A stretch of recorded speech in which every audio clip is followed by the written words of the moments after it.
Good evening. Welcome to another episode of TalkNL. Thank you all for tuning in. I can see some people are coming on here now. That's great. My name is Rudy Norman, and if you're watching us tonight, either on Facebook or YouTube or on Twitter, we thank you for tuning in. We'll get to our guests and whatnot in a second. And I want to introduce these gentlemen on the screen with me tonight. However, one thing I did want to acknowledge right off the bat here. So, as many of you probably heard, today we got the unfortunate news that there was another victim of COVID-19 announced here in the province by Chief Medical Officer Janice Fitzgerald today. Our thoughts go out to the family affected by this. It's terrible news, and we just want to send our condolences to all those involved. And we hope that all of you watching this tonight are staying safe amidst the public lockdown and obeying public health orders. So right off the bat, I wanted to send our condolences there before we begin. Getting right into the rest of the episode here. As you can see, I'm joined by some people. Of course, Mr. Graydon Pelley. How are you tonight, sir? Doing quite well. Thanks, Rudy. Yourself? That's good. I seen you got out for a walk today. I got out for a good walk today. It was a beautiful evening, and my legs are starting to get back to somewhat normal. Good. That's great to hear. It's really good news. And also joining us tonight as a special guest, Mr. Ryan Cleary. Good evening, sir. Good evening to you. And how are you been? How are things with you? Oh, boy, things are good. You know, it's a pandemic, and it's tough times, but you get through it. And as good as be expected, right? As good as can be expected. Absolutely right. Exactly. Yeah. So, I mean, guys, there's a lot to talk about here this evening, and I mean, I think our natural reaction is to either go into either COVID or election or a mixture of both. That seems to be what everyone's talking about. But I mean, I wanted to get a bit of a different topic on the go here, just to give everybody a break, I guess.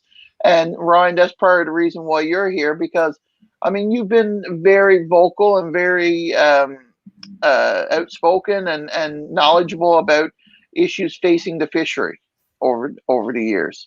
Why is that? I mean, what connection do you have to the fishery? Why is the fishery so important to you? Well, I grew up in Riverhead, Harbor Grace, on a road called Fisherman's Road. I didn't grow up the son of a fisherman or grandson of a fisherman. But I grew up knowing what the fishery, what a fish plant, what fishing meant to a community. And I guess what drew me into the fishery was the 1992 Northern Cod Moratorium. And at the time, I was only a young fella. I guess I was about 24, about as old as my young fella is right now, actually, on NTV.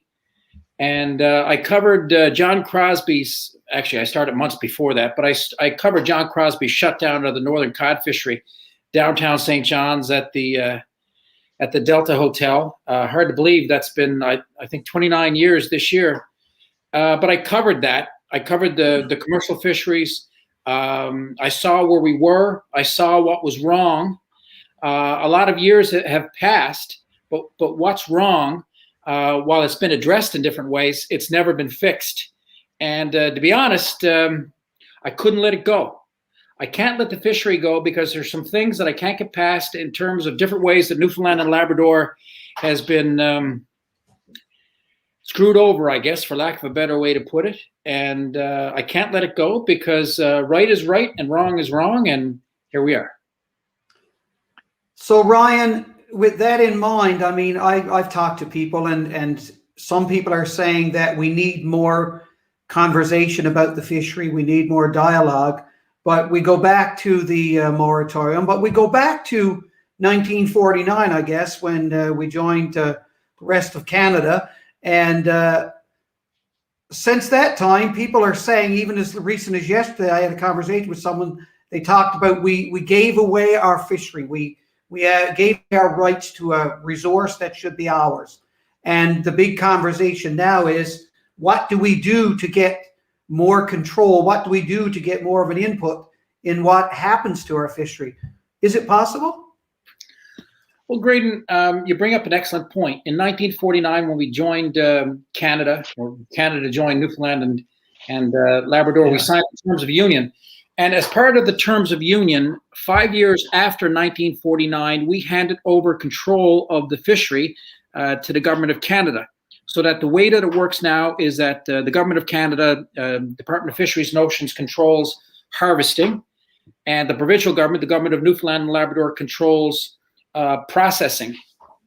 But most all decisions with regards to our fishery, in terms of quota levels, in terms of science, most all decisions when it comes to our fundamental industry, our traditional industry, our cultural industry, whatever you want to call it, our most important industry from my perspective, all those decisions we don't control.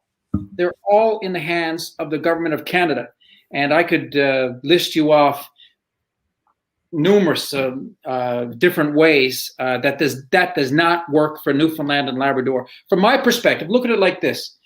When you look at Quebec with its hydro, or when you look at Ontario in terms of manufacturing, would those provinces, those big provinces, ever hand over control of its most important industries to the federal government? Absolutely not.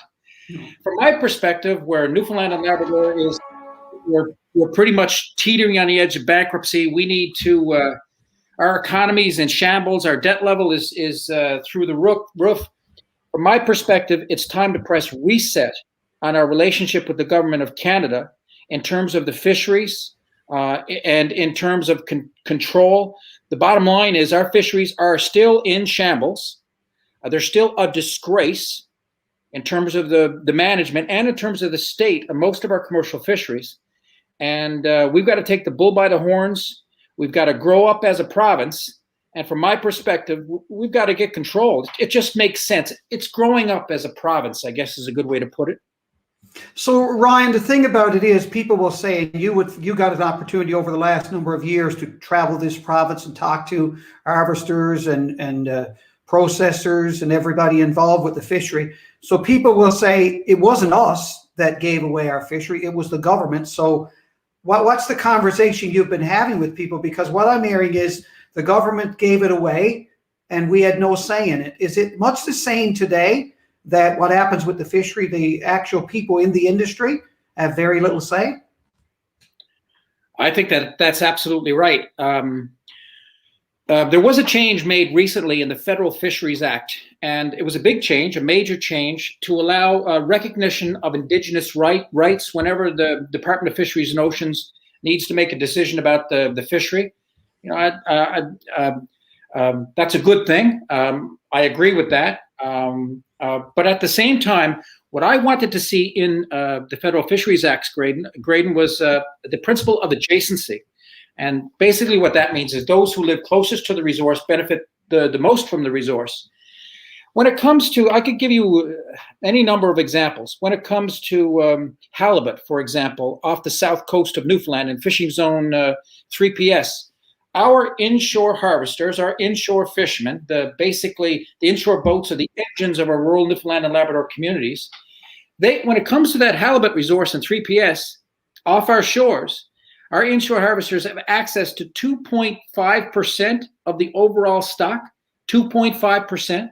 When it comes to turbot off the northeast coast, now the turbot stock from the edge of the continental shelf right to the shores of Newfoundland is not controlled by the Government of Canada, Newfoundland and Labrador. It's controlled by NAFO. And our share of the turbot stock, for example, is 15%, which is just ridiculous. So you're right, Graydon. Was it given away? Yes. Do we need to do something about it? You're absolutely right, we do. And from my perspective, it's the principle of adjacency that needs to go inside in the Federal Fisheries Act. That's not going to be easy. The reason why in the Maritimes, for example, you'd have Nova Scotia or New Brunswick say, hold on, we don't agree with adjacency, because that would probably mean that our provinces will get access to less fish off Newfoundland and Labrador. So the battle that we have in front of us in terms of adjacency, in terms of making sure we're the principal beneficiary of the stocks, fish stocks, just like oil, that's going to be a monumental battle, but it's a battle that has to take place. Okay, so Ryan, with that in mind, I mean, I've listened over the last while to some of the conversations and interviews that Gus Etchegaray has had with different people, and he talks heavily about Newfoundland politicians, whether they're provincial politicians or federal MPs. You were in Ottawa. You've been a journalist. You've been involved with a lot. You went across this province campaigning to get TalkNL going. So when Gus Etchegaray says politicians need to stand up and start making noise and advocating and lobbying Ottawa about the fishery of Newfoundland and Labrador, what can we do as Newfoundlanders and Labrador? What can elected MHAs or an elected premier or elected MPs do to get more access and more input in the fishery for Newfoundlanders and Labradorians? Well, first off, God love Gus Etchegaray. Yes. The man is, I think he's 96 years old, and there's more fight left in Gus Etchegaray than there is than a lot of Newfoundlanders that are half his age. We need politicians to carry the flag, to take a stand on the inshore fisheries of Newfoundland and Labrador. We absolutely need that to happen, but I don't see it happening. I don't see the Liberals, the New Democrats. I don't see the progressive Conservatives. I don't see them taking on the flag of the fishery like it needs to be taken on. The closest that I've seen actually is with Crosby, because Crosby in the past has spoken about an Atlantic Fisheries Accord similar to the Atlantic Accord for offshore oil and gas. Now, the way the Atlantic Accord works is Newfoundland and Labrador becomes the principal beneficiary of the oil and gas off our shores. From my perspective, we need an Atlantic Fisheries Accord. So the same thing happens with fishery as with oil. Newfoundland and Labrador becomes the principal beneficiary of every single stock off our shores. Now, that's another fight that needs to be brought to Ottawa. Some people say, well, we need to elect a party that gets along with the federal party in power. I don't see that happening, because the fundamental changes, the reset that Newfoundland and Labrador needs is not going to come easily. We're going to have to fight for it. That's not just grandstanding. That's not just taking a stand to win votes. It needs to happen. We need politicians. We need parties to take on the fishery as a fundamental plank in their policy platform. But to date, outside of what Crosby has had to say about the Atlantic Fisheries Accord, I don't really see it. So then, why should let me ask you this question: why should Ottawa be willing to listen to Newfoundland and Labrador when it comes to their fishery and give them more control? Why should Ottawa even get involved with the conversation after we have given up our rights? What is it that you think is going to convince Ottawa to do that? Well, it's going to take Newfoundlanders and Labradorians taking a stand. It's going to take Newfoundlanders and Labradorians, people in rural parts of the province, in the cities and urban parts of the province, taking a stand, maybe even hitting the streets. The government of Canada has got to know that we're serious about change to our relationship with the government of Canada, in terms of fisheries, in terms of adjacency, the whole 9 yards. But they've got to know that Newfoundland and Labrador means business. Now, again, if that means taking it to the streets, we take it to the streets. But so far, one of the biggest knocks against the fishery and change, Graydon, is apathy. The apathy right around this province it's been shocking, to be honest. Apathy towards, what do you see the biggest apathy towards? Well, you can apathy towards change. I mean, you can. There could be 5 stories in the media that really put the fishery in 5 stories in the news tonight that could shock Newfoundlanders and Labradorians to the core. That Newfoundlanders and Labradorians could say, we've got to change that. This is ridiculous. This is absolutely shocking. But But then after the news is over, so is the outrage. The apathy has got to be addressed. We're not going to have change unless we demand it, unless we take a stand. I read a headline this week, just before I passed to Rudy. I read a headline this week about the fishery has become too political. What do you think of that statement? That headline was in the Globe and Mail article. And if people read that Globe and Mail article, some of the news, for example, in that article was absolutely shocking. You had a former fisheries officer, a federal fisheries officer. He came out and he made it known that he charged what was called a union boat, a fishing vessel with close ties to the FFAW. He charged the union boat with illegally fishing undersized crab back in 2011. The boat was later convicted. And what the fishery officer said was that the conviction was kept quiet by DFO because they didn't want to embarrass the FFAW. Now, how shocking is that? From my perspective, people should have been out rioting in the streets, but they didn't. And just from that story alone, there should be, from my perspective, and especially where DFO has come out in December with a recovery plan for northern cod 29 years after the moratorium, which was another disgrace. But from my perspective, there needs to be an investigation into DFO's ability to manage in terms of science and in terms of management the fisheries off Newfoundland and Labrador. And there also needs to be some kind of task force or inquiry into the relationship again between DFO and the FFAW. It's until the structures that we have in place that manage the fishery, that look after the fishery, and the fishermen and the plant workers and the trawlermen and they're not working. They're not working for the communities, and they're certainly not working for the union members. Yeah, great stuff here, guys. I just want to go to a couple comments.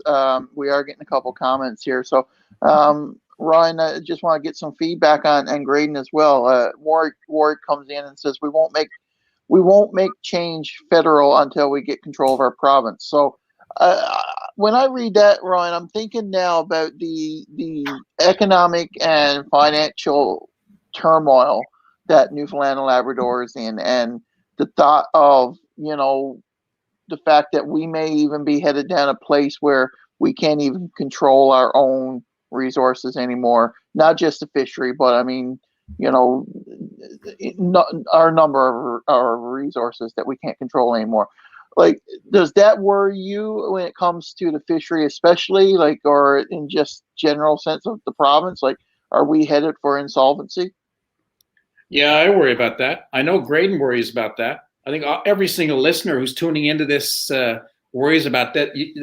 About that. I mean, you can't deny the fact that we are teetering on the edge of bankruptcy.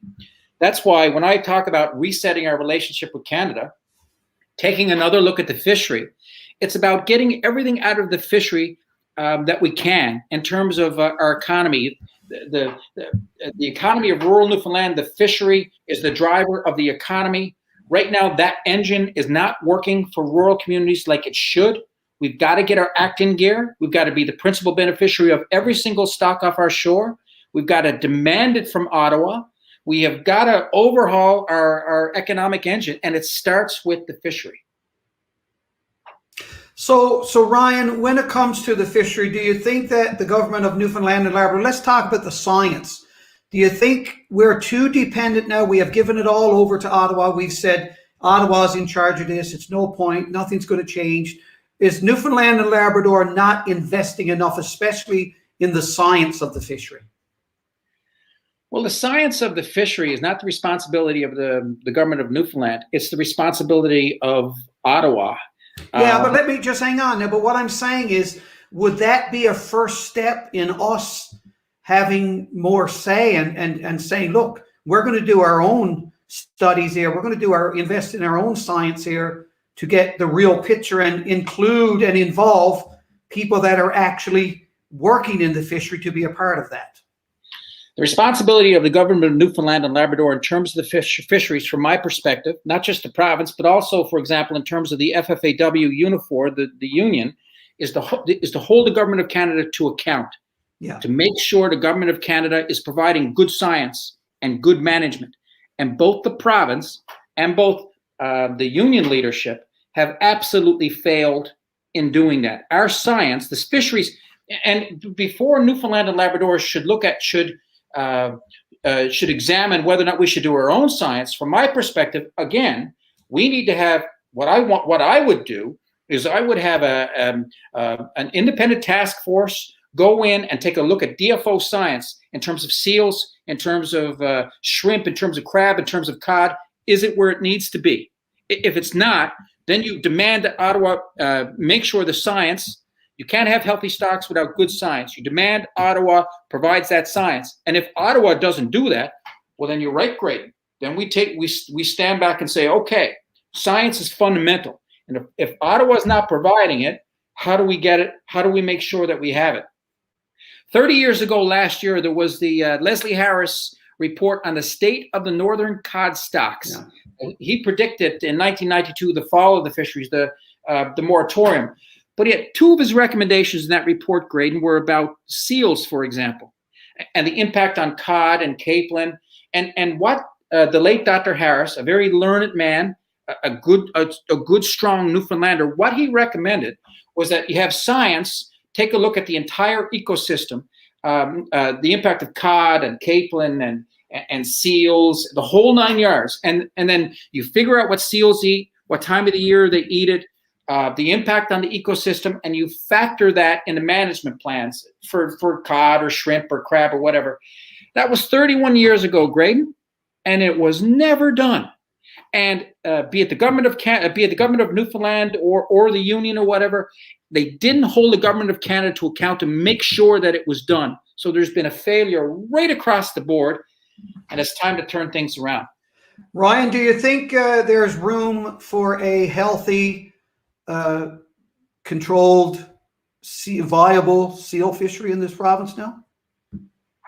By Graydon, at last count, DFO says that we have 7.6 million harp seals. That's just harp seals. That's not gray seals. That's not harbor seals. 7.6 million. And they are, I read a report, actually, I read the Leslie Harris report a couple of weeks ago. And what it said in that report was that seals consume 6% of their body fat a day. So if you take 7.6 million seals, multiply it, do the math in terms of 6% of the body fat in terms of consumption. You look at how much they eat in terms of seafood in the run of a year. You're talking in 10 to 15 million tons. I think for the entire Newfoundland and Labrador fishery for 2018, we took less than 200,000 tons of fish. So the math is there, and we can continue ignoring, or the government of Canada continue ignoring this for another 30 years. But another 30 years, if we keep going the way we're going, there's not going to be much left. Mm-hmm. We've got a comment here, and we've got a reference to Norway, so everybody take a drink. How much collaboration is there with countries like Norway who have successful oil industries and fishery? I mean, it's a valid point, because all European countries seem to be doing fishery, their fishing industry, a lot better than we are. Is that a fair statement? Well, it seems to be. If you look just at cod alone, for northern cod, for Newfoundland and Labrador, our total catch last year was about 10,000 tons. And if you look at the Barents Sea between Norway and Russia, you're looking at a total allowable catch of hundreds of thousands of tons. Now, they have a healthy oil industry, and they have a more than healthy fishery. They have found the balance. We have not found the balance. So I know that people keep bringing up Norway, and there have been delegations and studies into how Norway manages their fishery versus here, whatever. But if there are lessons to be learned, I've never been to Norway or Russia myself, or to the Barents Sea. If there are lessons to be learned, we haven't learned them yet. No. So back to referring to Gus Etchegary again, I listened to a statement he said a little while ago on one of his interviews, Ryan. He said Newfoundland and Labrador can have a viable, vibrant fishery if we started standing up and taking charge and doing what we're supposed to be doing. He said rural Newfoundland and Labrador can still survive on the fishery. Okay. Well, the first answer is Gus Etchegaray is absolutely right, and I can tell you right off the bat that I have a bias towards Mr. Etchegaray because I think he is the ultimate fighting Newfoundlander, and 96 years old to be the fighter that he is. Boy, I can tell you, I can only wish I had the gusto that he has when please God I'm his age. No, he's Gus Etchegaray is absolutely right. I read a book, Cabot Martin's book. He's another Newfoundlander. He wrote a book about the fishery back in the early back in the early 90s, and I think it was called "And No Fish Swam."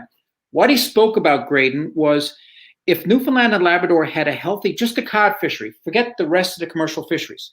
If Newfoundland and Labrador had a healthy northern cod fishery, you could look at a total allowable catch of about 400,000 tons a year. Now, we haven't had a northern cod fishery in 29 years. So 400,000 tons times 29 years times the value of that, we have lost out on billions of dollars. I know that we pivoted and we have shellfish and shrimp and crab and more so now it's lobster. I know we have that, but there's no reason we can't have it all in terms of a healthy ecosystem, a well-managed ecosystem, healthy fisheries, and Newfoundland and Labrador being the principal beneficiary. Okay, so here's a comment from a fisher person. 2 parts. They're talking about Ryan mentioned about Norway, and this is what the fisher person said. Charlie said they're doing better because they do not have a corrupt union and they're not over-regulated. They're not regulated to death. Okay, everybody knows, most people know that my history with FishNL, I'm biased there because I took on the FFAW. But Graydon, let me put it to you this way. Let me ask you a question, Graydon. Do you know of any other industry in Canada, North America, or the world where every single sector of that industry, every sector is under the umbrella of one single union? No. I don't either. So that's a labor monopoly. When you have one union representing every single sector, there's no way that one union can represent each sector like they should be represented. Now, I can't put it any simpler than that. One union for the entire fishing industry, it just doesn't work. Okay, so before you go on to the second part about regulation, all right. So Ryan, let's look at it like it is. Let's talk about, okay, so you went out there, you tried to get FishNL on the go, you tried to get the signatures to ratify it. And so why is it then that you couldn't be as successful at that as you wanted? What's the attitude of the fisher people and the harvesters?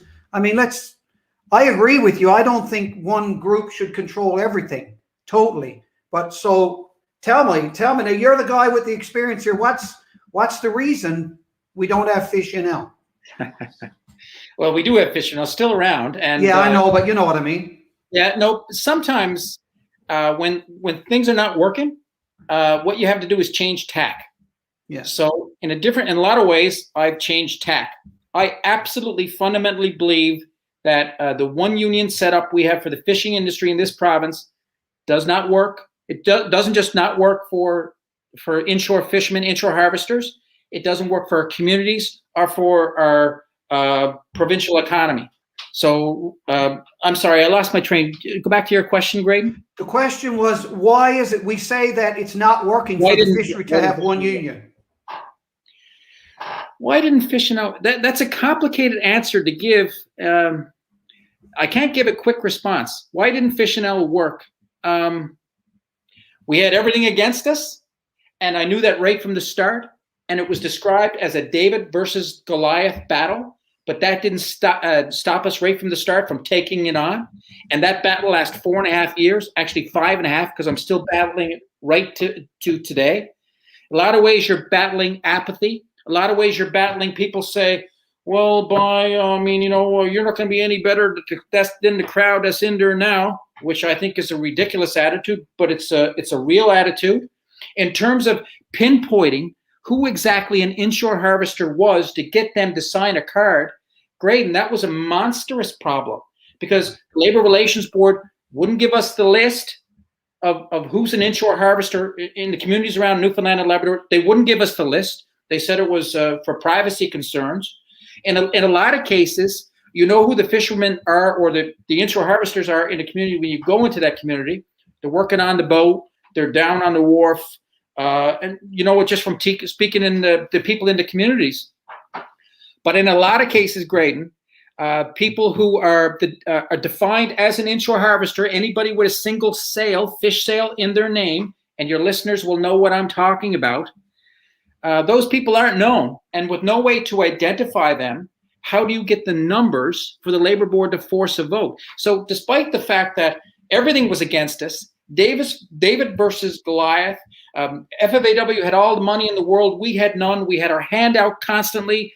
But the fight was a good one. It had to be taken to them, and it's still being waged. Just changing tack, I guess you can put it that way. Okay, so the second part of that question, what about this fisher person said we're regulated to death? They are regulated to death. When an inshore harvester gets their license conditions, they're pages and pages and pages long. They spend as much time fishing almost as they do reading their license conditions. There are regulations for every last thing that you do in this fishery, to the point that basically fishermen are regulated out of the industry. So I got an opportunity over the last number of years involved in political campaigns and visiting fishing communities, especially up and down the Northern Peninsula here, where they talk about, how they're only allowed a certain quota and, the offshores getting their quota. And I saw one person talked about, I think it was probably halibut or turbot, how they pulled and got their quota. They were allowed 1,400 pounds or something. And then they had to throw away as much as they brought in because of the regulations and what they're told to do. Great. That's just ridiculous. 1,400 pounds of halibut is absolutely shocking. And then you have situations on the Great Forgotten Peninsula, lake off the shores of Port Saunders or Port au Choix, where the Quebec crowd, in terms of crab, can come over and fish right off our shores, and our guys got to go 10 miles up the straits before they can fish. When it comes to the share of the quota allocations, the shares for the Atlantic provinces, Quebec, for Newfoundland and Labrador, in the Gulf, or off the south coast, or off the northeast coast, they all need to be revisited. 1,400 pounds of halibut for an inshore fisherman on the Great Northern Peninsula, that's ridiculous. That's embarrassing. Other provinces would not have it. Now, getting back to your point earlier about politicians and what they could do. Well, by two things. They can educate themselves. And Gus Etchegaray has talked about, for example, a fishery caucus. And that's an idea. They can educate themselves on the fishery, and then they could do what's even more important, which is take a stand. Adjacency, Graydon, just making sure that Newfoundland and Labrador is the principal beneficiary alone of every stock. Cod, halibut, crab, shrimp, lobster, on and on and on. Just by ensuring that, we'd be so much better off than we are now. But we're not, because no one's taking the fight. Yeah. Ryan, to switch gears a little bit now, what do you see with regards to aquaculture in this province and the role that aquaculture will play, and sea-based versus land-based aquaculture setups and so on? So what do you see that being as a role? What's the role of fishery in the future? That's a good question too, Graydon, because on the one hand, you've got the south coast of Newfoundland, which is heavily reliant on aquaculture, on at-sea fish farming. And you know what? I would never want to take anything away from any family. And jobs, particularly on the south coast, are hard to come by. And you've got to put bread and butter on the table.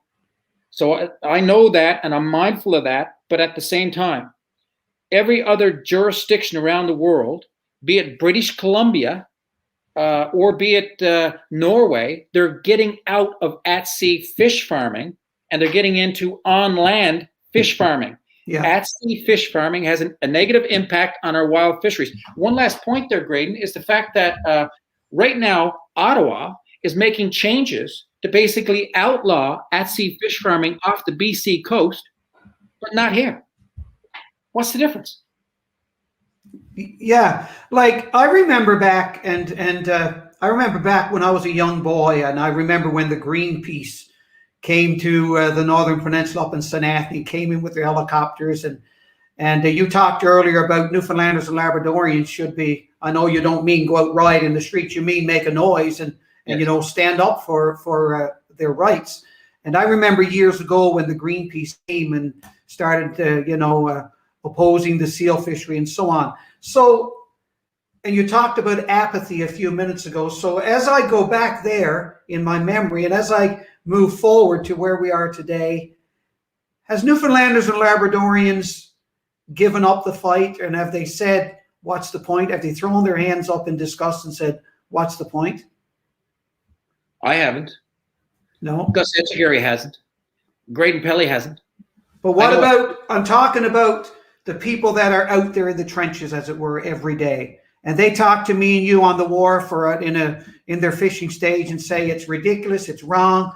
But we're not seeing the conversation heightened much in the province right now. We're not. And the Who's to blame for that? Who's to blame for that? I don't know I don't know who's to blame for that. I don't know, and I find it incredibly frustrating because I live and breathe the fisheries in my little house in downtown St. John's. Now I can see the water through the Narrows, but that's as close as I am to the ocean. But right here, in my little piece of the world, I'm fighting tooth and nail for the fisheries. I don't think enough people. I think a lot of rural Newfoundlanders and inshore harvesters have been beaten down and beaten down and beaten down. And it's not just this generation, it's generation after generation, be it by the downtown St. John's merchant or by the union or from whoever. I think that we need leaders that tackle issues like the fishery and are aggressive with it.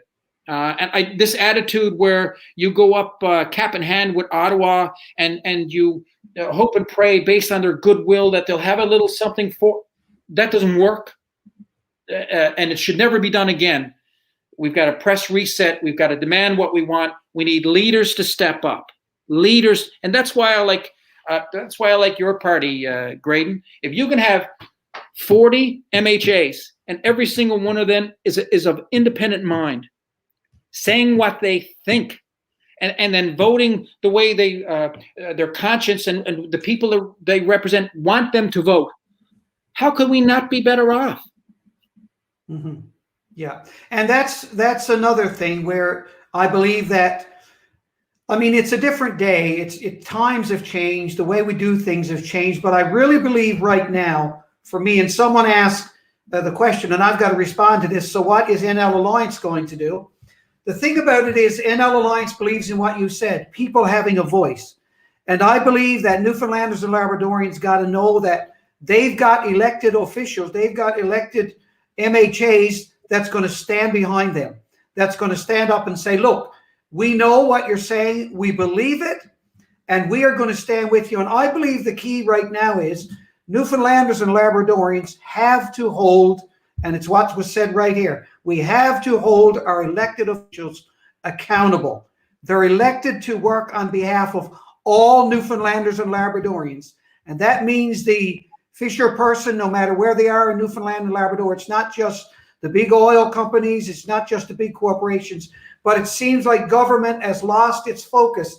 We have to invest and work for community-based industry, and that includes the fishing industry. You made some great points there, Graydon. I know that even with the pandemic and the way that this is played out, no matter how you feel about an election called, should an election been called, should he have waited? I think that he should have waited. I think that it was absolutely ridiculous. But the point I'm getting at, Graydon, is how many candidates for different parties, Liberals, Conservatives, or NDP, how many candidates have you come out and expressed their view on how this is played out. Outside of the leaders, the individual candidates, I haven't heard many at all. And it's because basically when you sign up to run for a party, you hand in your independence. You hand in your ability to say what you think as a rational, intelligent leader of people. You give it away. And I got to say, the last point I got on that is one of the biggest problems that I had personally as a politician was getting over the loss of my freedom. And you're right. You mentioned earlier I was a journalist. I savored freedom, but I tell you what, I had a real problem with not being able to speak as a member of a party. And that's where basically where we are in this province right now. So let me put it to you this way, Ryan. I'm going to give you a task. The task is starting today. We're going to start to rebuild the fishery in Newfoundland and Labrador. Where do we start and where do we go? I'm all over it. Where do we go? Yeah. Did you ask me where do we go? I'm sorry. Yeah. Where do we go? Policy platform, Graydon. What do we want in terms of what changes we want to make? I'd make a list, and I had a list with FishNL, and the list with FishNL I'll stick with today. Things like the adjacency principle, things like principal beneficiary of the stocks off our shores, fundamentals in terms of making the inshore fishery work for Newfoundland and Labrador.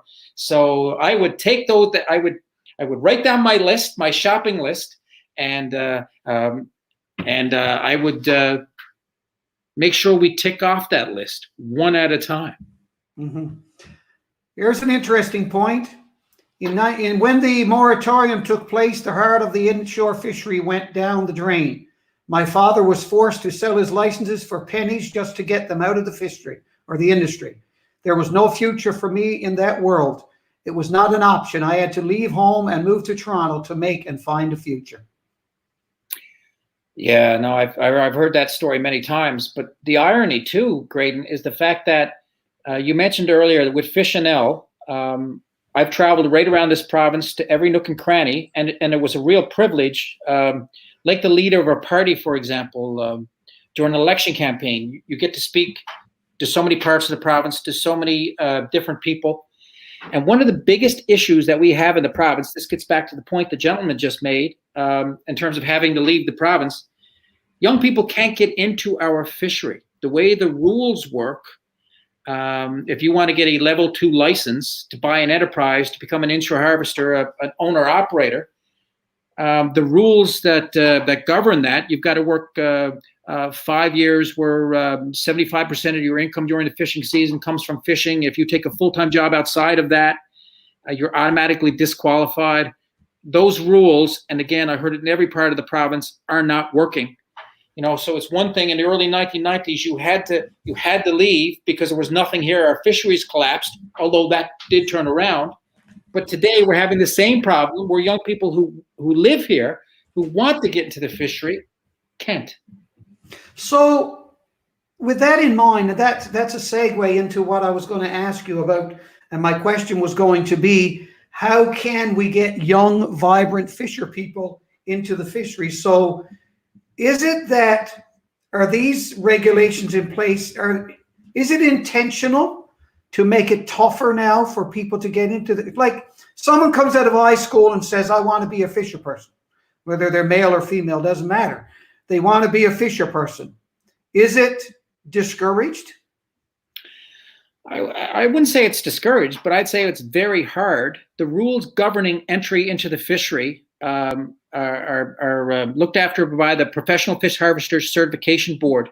Now, that board is an arm of the FFAW, and it's a child of provincial government legislation, an act of the Newfoundland legislature. I think that when those rules were brought in, they were probably meant to make sure that part-timers or moonlighters, that the fishery wasn't made up of part-timers and moonlighters. But the bottom line is now, with those rules that are in place, it is, if you're a young fellow, you go to Alberta, you went to Alberta for a couple of years, try to find your way, you realize that you missed the salt there, you missed Newfoundland, you missed your home, you came back, You grew up in the boat, but you were a few years away from it. Getting back into that boat is a real challenge, and especially if it's a small boat, because you got to rely on the income from that small boat to tide you over. And in too many cases, it just doesn't. So we need to look at those regulations.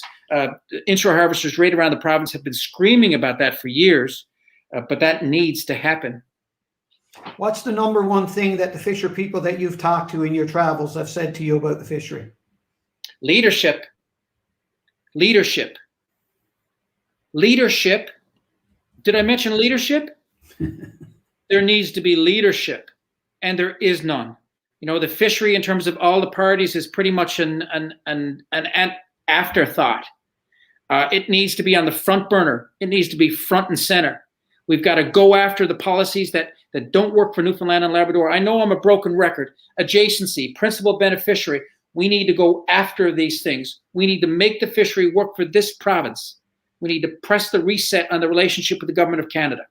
How much experience do the leaders now have that we have in the unions and the leaders in the fishery industry? How much experience do they actually have working in the fishery? Well, okay, let me talk about my experience working on the fishery. Outside of an occasional trip out with the guys in terms of spending time on the deck of a boat, I consider myself a leader. But I'm not a fisherman. But that doesn't mean I can't fight for the fishery. That doesn't mean I can't pick apart what's wrong, the policies that work and don't work. I can. So if you're a leader and you're not up on the fishery, my advice would be to get up on the fishery, to educate yourself. You don't need to work on the deck of a boat, but you could fight for Newfoundland and Labrador, and the soul of Newfoundland and Labrador, to quote Dr. Phil Earle, is the fishery, is the inshore fishery. So would it be more effective if we had fisher people in leadership positions? Boy, I tell you what, some of the smartest people I've ever met are fishermen. They may not have a master's degree or a doctorate, but they're as smart as anybody I've ever spoken to. There are some good inshore harvesters around this province who are leadership material. You're absolutely right. But Graydon, you noticed yourself, to put your name out there, to throw your hat into a ring. Boy, I tell you what, it takes a lot of guts, because for as much glory, I suppose, is one way you can put it, as much glory you can get out of it, boy, there's a lot of heartache. You know that.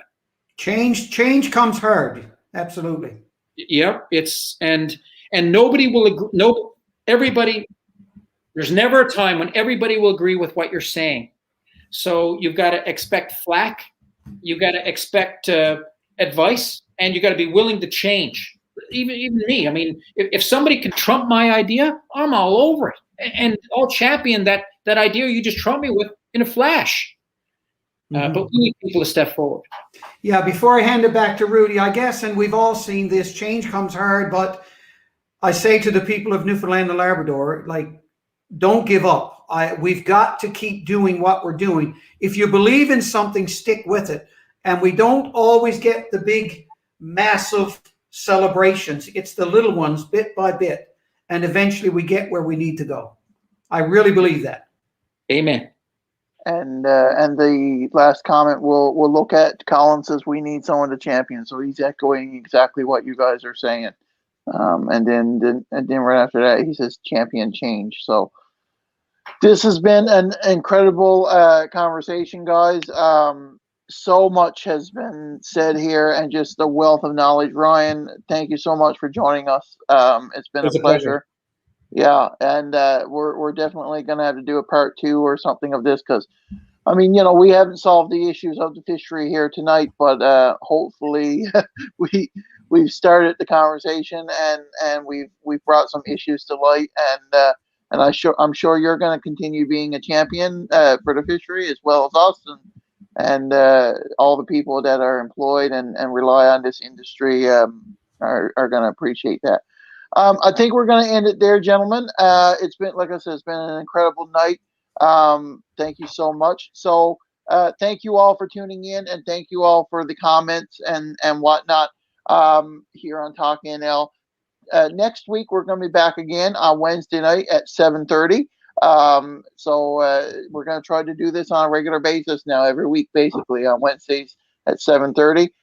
Next week, our guest is going to be Dr. Lori Lee Oates, and she's going to be talking about a whole wealth of things, but especially some things around democratic reform and probably the little election that we've got on the go. So it should be an interesting conversation then as well. So definitely tune in, and same places on our Facebook and YouTube and on Twitter as well. Guys, thanks so much. You have yourselves a wonderful night, and we will talk to you both again very soon. Thanks, Thank you, Ryan. Thanks, Rudy. Thank you, Graydon. Thanks, Rudy. Have a great night, guys. See you later. Bye.